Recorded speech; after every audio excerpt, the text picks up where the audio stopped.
In this video, we'll be discussing some of the choices that I've made for the major components of my irrigation system. I'll explain how they work and how they work together, and discuss the value of getting quality products and doing the job right the first time.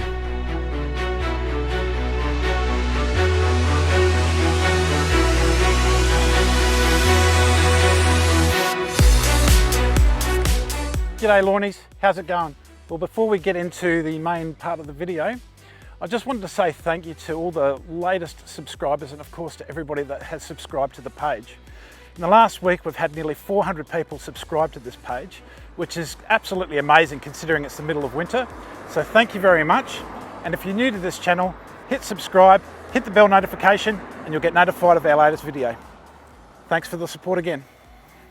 Now, I've gone Weathermatic pop-ups for my installation because I had great success with them in my previous installation. They do pretty much the same job as every other pop-up that will do, but very reliably. And there's many makes: Hunter, Toro, Rainbird. The general rule of thumb is that you have to pay a little bit more for a quality pop-up, and that's like anything else, I suppose. These pop-ups can be pulled apart for cleaning and replacing of any parts that get damaged.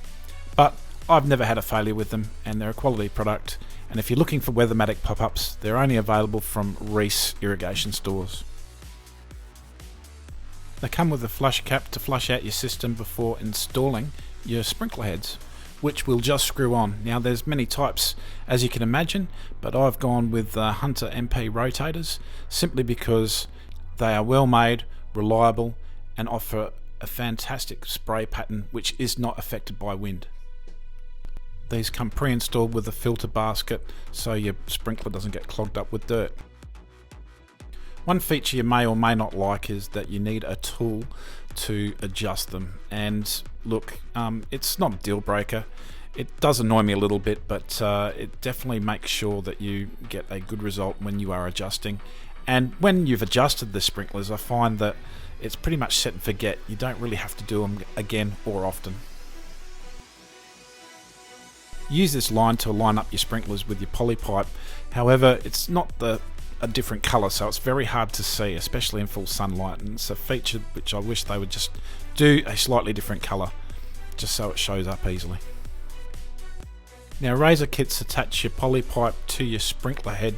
Now, these are a great idea simply because it makes the installation much more easier. They're adjustable and can be adjusted post-installation. They go into your poly line via one of these T-joiners. One end is a screw in and the other two ends will be clamped into the poly pipe.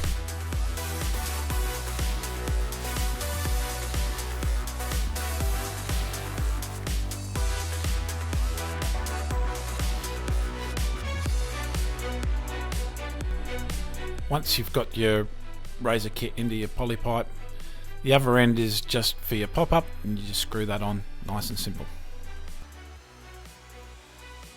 Screwing in all your parts firm but not totally tight is essential. It'll give you wriggle room to adjust your sprinkler as you need. For the controller, I've gone the Weathermatic ProLine PL1600 controller. This is a 4-zone base model which can be extended out to 16 zones. It can be put indoors or outdoors, it's easy to program, and it has a slew of advanced features. Most notable, it can be hooked into the mobile system and controlled via an app.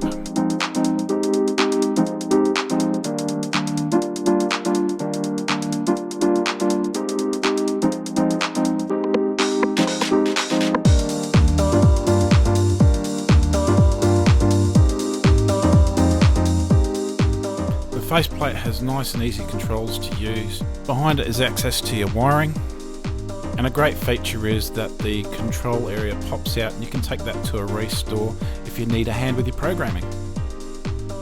All in all, it's a solid unit, and being a Weathermatic product, it's only available at Reece Irrigation Stores. Well, I am on holidays now and I'm really enjoying that. I'm catching up on a lot of things. Next weekend I'll be doing the irrigation, the trenching and installation. So we'll see how we go with that, and I'll be sure to share that on the future lawn horn vid.